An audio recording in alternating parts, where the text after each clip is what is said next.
Hey, what is up? Welcome back to Lunatic Studio, where we talk about all things tech. And another day, another keyboard, and this time I'm very excited to share with you this keyboard from Akko that is made from resin.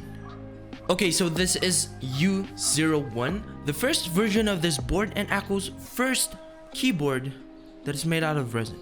And it also features a special edition switches from Akko that I think only comes with the board, and you can purchase it separately. And spoiler alert, these switches are damn good. Today I will be sharing a teardown of this board, seeing everything inside and how they managed to pull this off. I will also be sharing a huge amount of sound tests, so stay tuned for that. And a quick disclaimer, Akko sent out these switches, but that won't affect my honest thoughts and opinion about the product. So yeah, let's go. And because I was so excited to try it out, I forgot to film the unboxing. My bad. So the stuff in the box are a switch and keycap puller, this really nice premium coiled cable, extra switches, the 2.4 GHz wireless dongle, and of course the keyboard itself.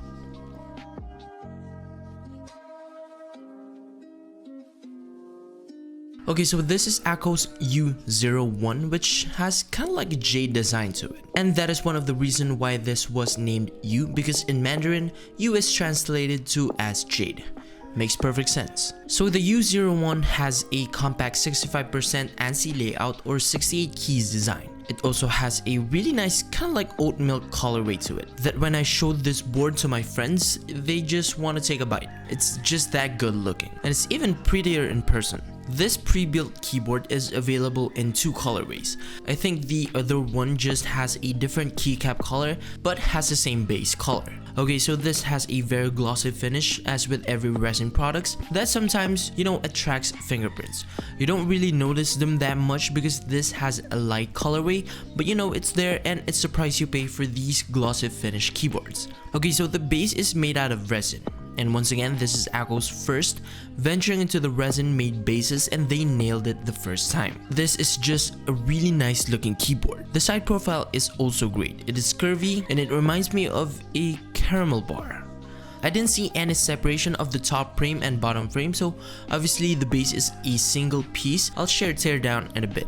The edges are also very thick, with the top one being the thickest over the left, right, and bottom side. The corners are also curved, that give this keyboard a really nice welcoming vibe to it. This keyboard also has RGB lighting for the base and per key lighting for the keys. The base RGB glows really smooth, because I think the resin diffuses the light very nicely. This is also one of the keyboards that glows accurate white. I've seen keyboards mess this up, but on this one, this is a sight to see. And it's also really great for low light too.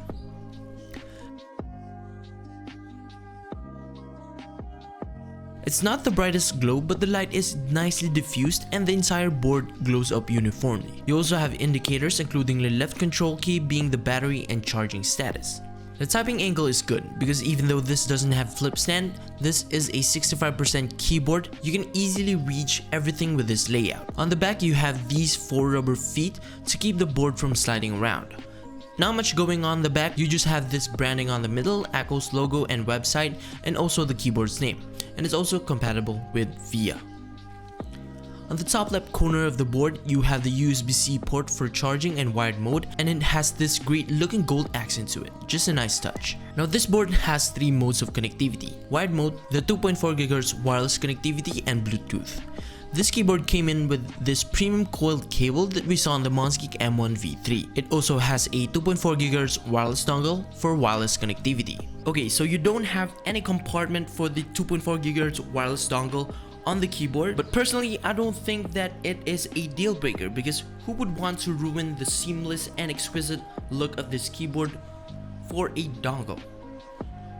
Not me. Now the switch for power and connectivity is right underneath the caps lock key. Okay, using the keycap puller to turn the keyboard on, hassle, I know. You always need to bring an extra keycap puller with you all the time, or you always have to have one lying around. But then again, external switches on this very beautiful resin keyboard, come on.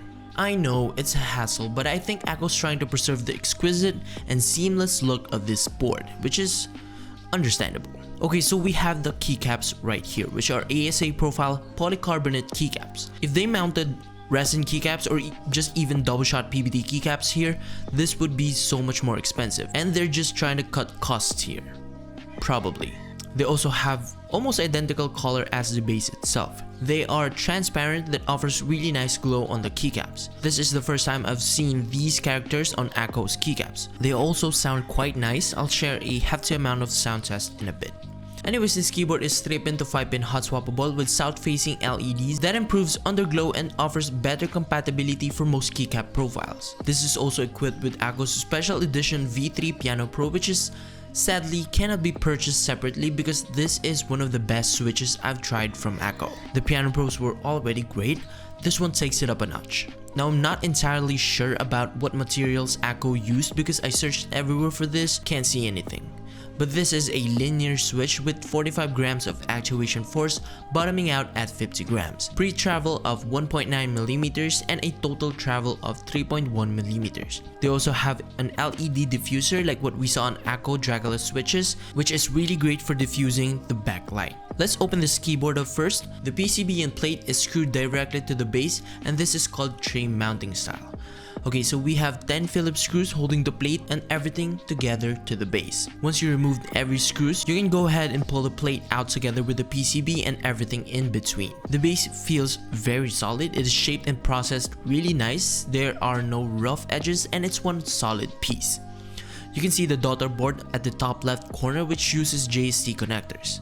It is also embedded in the base. Right next to it is the 3750 mAh battery, which lasts over 10 hours on a single full charge with the RGB lights turned on, and a day and a half with the RGB light turned off. This keyboard also has these metal standoffs for the screws. The plate and the PCB are also screwed together with 6 Phillips screws. Okay, so the plate is made out of polycarbonate that has no flex cuts. We also have the plate mounted stabilizers. These are great, by the way. They have no rattle and wiggles. They are also generously looped. We also have this plate foam that is of great quality. Precise cuts to perfectly fit the switches. We also have an IXP switch pad and PET pad. So here's the PCB. South-facing RGB LEDs, no flex cuts, the Kyle universal sockets on the back, the switch for power connectivity, no holes for screw and stabilizers, and no other layout options. We also have this button right here that I'm not so sure what it does. Tried pressing it several times and nothing happened, so I'm just gonna leave it at that. Underneath the PCV is a very thin generic foam, and below that is another great quality base foam similar to the plate foam. Just gonna bring everything back together and give you guys a sound test.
Okay, so the typing feel is very solid. We have no cushioning whatsoever because this is tray mounted, and we also don't have flex cuts on the plate and on the PCB.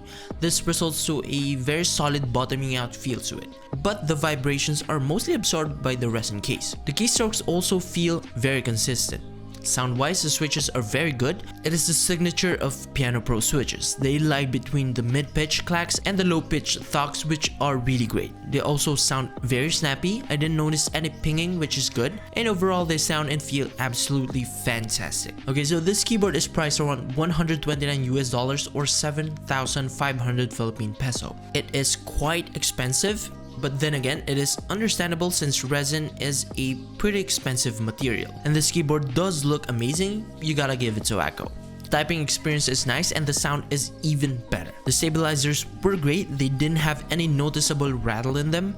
The power switch and the dongle are just a bit of a hassle, but it's a price you pay for a lovely and seamless piece of equipment. This is such a nice board to add to anyone's collection. If you enjoyed this review, make sure to give it a thumbs up, as it will help the channel grow and reach the right audience.